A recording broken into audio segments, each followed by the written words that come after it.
ज्ञान का दर्पण में आपका स्वागत है।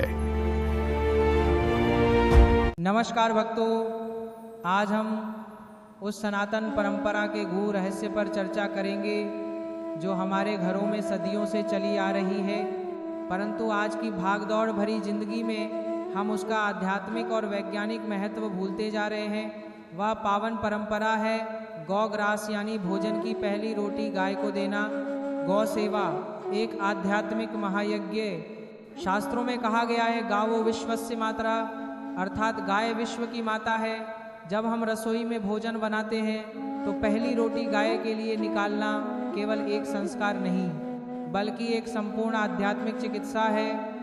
सनातन धर्म के अनुसार गाय के शरीर में 33 कोटि प्रकार के देवी देवताओं का वास होता है। जब आप अपनी पहली रोटी प्रेम पूर्वक गौ माता को अर्पित करते हैं तो आप अनजाने में ही उन समस्त 33 प्रकार की दिव्य शक्तियों को भोग लगा देते हैं। पहली रोटी ही क्यों? अक्सर लोग पूछते हैं कि अंतिम रोटी क्यों नहीं या बची हुई रोटी क्यों नहीं।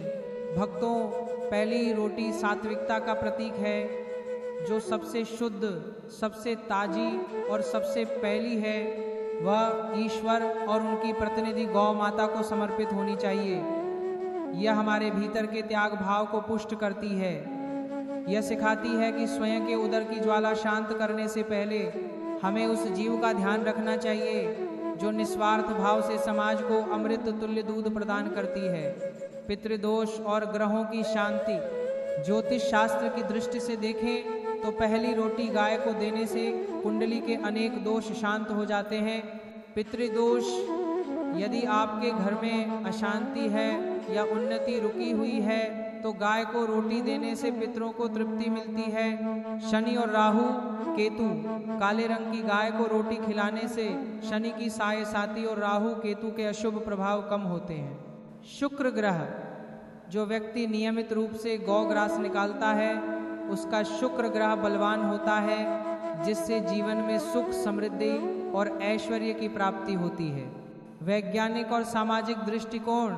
विज्ञान भी मानता है कि गाय के सानिध्य में रहने से मानसिक तनाव कम होता है। जब हम अपने हाथों से गाय को रोटी खिलाते हैं तो उनके स्पर्श और उनकी करुणामयी दृष्टि से हमारे शरीर में सकारात्मक ऊर्जा का संचार होता है। सामाजिक रूप से यह परंपरा हमें जीव, दया और करुणा का पाठ पाती है। यदि हर हिंदू परिवार पहली रोटी गाय के लिए निकाले तो कोई भी गाय सकों पर प्लास्टिक खाने को मजबूर नहीं होगी।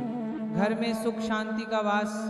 जिस घर में गौ ग्रास नियम से निकलता है उस घर में कभी अन्न और धन की कमी नहीं रहती। माँ अन्नपूर्णा उस रसोई में सदैव वास करती हैं। यह छोटी सी रोटी आपके परिवार के लिए एक सुरक्षा कवच का कार्य करती है।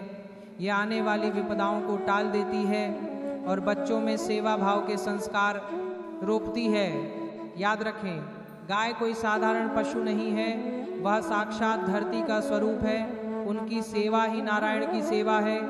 मेरे प्रिय धर्म प्रेमियों, यदि आपको यह आध्यात्मिक चर्चा और गौ सेवा का यह रहस्य पसंद आया हो तो धर्म के इस प्रचार प्रसार में हमारा सहयोग करें। सनातन संस्कृति से जुड़ी ऐसी ही गूढ़ जानकारियों और अनमोल प्रवचनों को सुनते रहने के लिए हमारे इस चैनल को सब्सक्राइब अवश्य करें और बेल आइकन दबाएं ताकि भक्ति की कोई भी धारा आपसे छूट न जाए।